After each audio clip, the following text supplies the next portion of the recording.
ఈ నెల 18 నుంచి ఏప్రిల్ 2 వరకు జరిగే 10వ తరగతి పరీక్షలు అన్ని ఏర్పాట్లు పూర్తి చేస్తామని నల్గొండ జిల్లా టీఓ భిక్షపతి తెలిపారు. ఉదయం 9:30 నుంచి మధ్యాహ్నం 12:30 వరకు పరీక్షలు జరుగుతాయని, విద్యార్థులు 1 గంట ముందే పరీక్షా కేంద్రానికి చేరుకోవాలని సూచించారు. జిల్లా వ్యాప్తంగా 109 సెంటర్లు ఏర్పాటు చేస్తామని, పరీక్ష రాసేందుకు 19,302 మంది విద్యార్థులు హాజరవుతున్నారని తెలిపారు. ఇక పరీక్షా కేంద్రాల్లో విద్యార్థులకు అన్ని మౌలిక వసతులు కల్పించామని, పరీక్షా కేంద్రాల వద్ద 144 సెక్షన్ అమల్లో ఉంటుందని తెలిపారు. విద్యార్థులు ఎలాంటి ఒత్తిడికి లోను కాకుండా పరీక్షలు ప్రశాంత వాతావరణంలో రాయాలంటున్న డిఓ భిక్షపతితో మా ప్రతినిధి దశరథ్ ఫేస్ టు ఫేస్. ఈ నెల 18 నుండి ఏప్రిల్ 2 వరకు జరిగే 10వ తరగతి పరీక్షల నిర్వహణ ఏ విధంగా ఉంది, ఏర్పాట్లు ఏ విధంగా చేశారో, ఎన్ని సెంటర్లు ఏర్పాటు చేశారో, ఎంతమంది విద్యార్థులు అవుతున్నాయి, అన్ని విషయాలను మన మధ్యన ఉన్న జిల్లా విద్యాశాఖ అధికారి భిక్షపతి గారు మన మధ్య ఉన్నారు. మిగతా విషయాలన్నీ వారిని అడిగి తెలుసుకునే ప్రయత్నం చేద్దాం. చెప్పండి, ఈ నెల 18 నుండి ఏప్రిల్ 2 వరకు జరిగే 10వ తరగతి పరీక్షల్లో ఎంతమంది విద్యార్థులు హాజరవుతున్నారు, ఏర్పాట్లు ఏ విధంగా చేశారు? అందరికీ నమస్కారం అండి.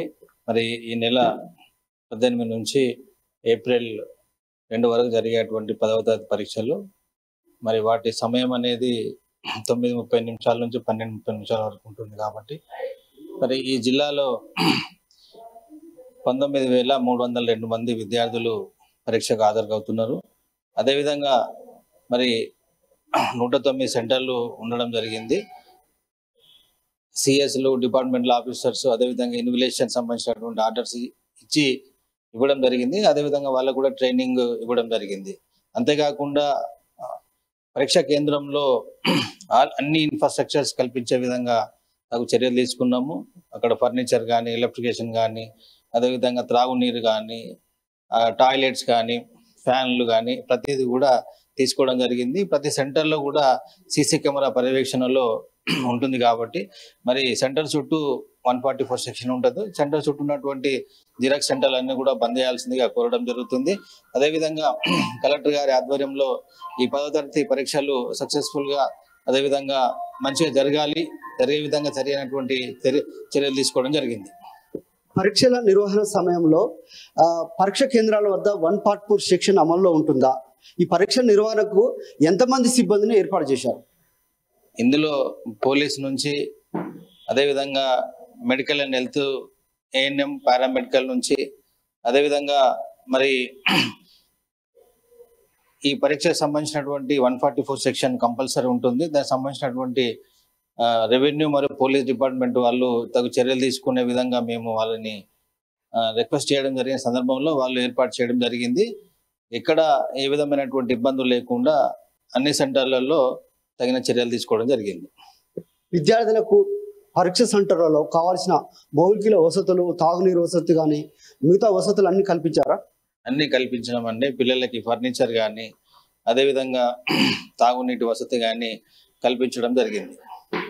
ముఖ్యంగా విద్యార్థులు రేపు పరీక్ష రాసే విద్యార్థులకు మీరు ఇచ్చే సలహాలు, సూచనలు ఏంటి? విద్యార్థులకు అందరికీ శుభాకాంక్షలు. తర్వాత మీరందరూ కూడా మంచి ఎస్ఎస్సి ఎగ్జామ్స్ మంచి వాతావరణంలో ఎగ్జామ్ రాసే విధంగా తగు చర్యలు తీసుకోవడం జరిగింది. విద్యార్థులందరూ కూడా 40 నిమిషాల ముందే సెంటర్కి చేరుకునే విధంగా ప్లాన్ చేసుకోవాలి. అదేవిధంగా మీరు హాల్ టికెట్ పొందిన తర్వాత ఎగ్జామినేషన్ సెంటర్ అనేది మీకు తెలిసి ఉంటుంది. అక్కడికి ముందుగానే వెళ్ళి ఎగ్జామినేషన్ సెంటర్ చూసుకునే విధంగా మీరు ఏర్పాటు చేసుకోవాలి. అదేవిధంగా మన ఎగ్జామినేషన్కి వచ్చేటువంటి సందర్భంలో మీరు ప్యాడ్, అదేవిధంగా పెన్నులు, బ్లూ పెన్ను, బ్లాక్ పెన్ను మరియు హాల్ టికెట్ కంపల్సరీ తీసుకొచ్చుకోవాలి. ఎలాంటి భయాందోళన చెందకూడదు.